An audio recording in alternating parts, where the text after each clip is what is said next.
আসসালামু আলাইকুম সকলকে। আশা করছি আপনারা সবাই ভালো আছেন। আলহামদুলিল্লাহ আপনাদের দোয়া ও ভালোবাসায় আমরাও ভালো আছি।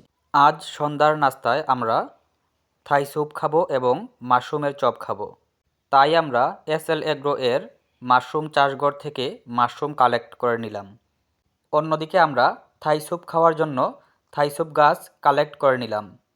এইদিকে আমার সহধর্মিণী থাই স্যুপ খাওয়ার জন্য চিকেন, জিঞ্জার, থাই স্যুপ পাতা এবং মাশরুম ভালোভাবে কেটে নিয়েছে। এবার থাই স্যুপ গুঁড়োগুলাকে আমরা পানিতে ভালোভাবে নেড়েচেড়ে গুলিয়ে নিব।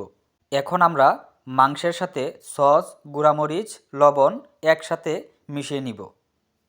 তারপর আমরা সামান্য একটু চিনি দিয়ে দিব। এবার একটি পাত্রে পানি ফুটিয়ে নিয়েছি। পানি ফুটানোর পর স্যুপগুলা ঢেলে দিলাম। এবার আমরা দিয়ে দিব মাশরুমগুলা। মাশরুম দেওয়ার পর ধারাবাহিকভাবে আমরা এবার চিকেনগুলা দিয়ে দিচ্ছি, জিঞ্জার দিচ্ছি, তারপর আমরা থাই স্যুপ পাতা দিয়ে দিচ্ছি। এবার হালকা নেড়ে চেড়ে নিব। সামান্য একটু কর্নফ্লাওয়ার ভালোভাবে গুলিয়ে স্যুপের সাথে মিশিয়ে নিয়েছি। অন্যদিকে একটি কড়াই বসিয়ে ভালোভাবে তেল গরম করে নিলাম। আমাদের কাজটা সহজ হওয়ার জন্য আমার বোন চপ বানানোর জন্য একটু আটা, একটু বেসন ভালোভাবে গুলিয়ে নিয়েছে। বেসনের গায়ে হালকা একটু মরিচ দিয়েছে এবং পরিমাণ মতো লবণ, পরিমাণ মতো হলুদ, পরিমাণ মতো ধনিয়া দিয়েছে। এবার মিশ্রণটা গুলিয়ে নিয়েছে।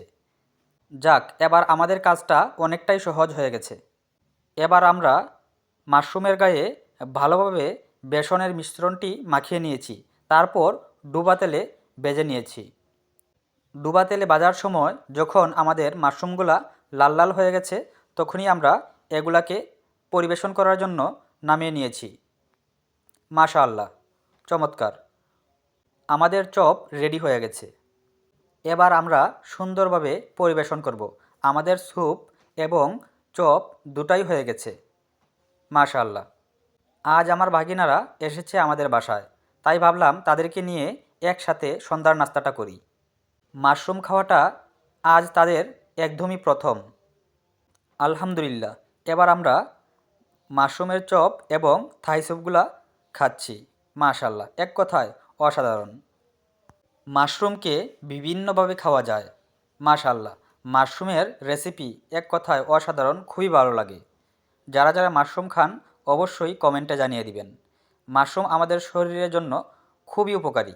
নিজে মাশরুম খান এবং অন্যকে উৎসাহিত করুন। সবাইকে অসংখ্য ধন্যবাদ।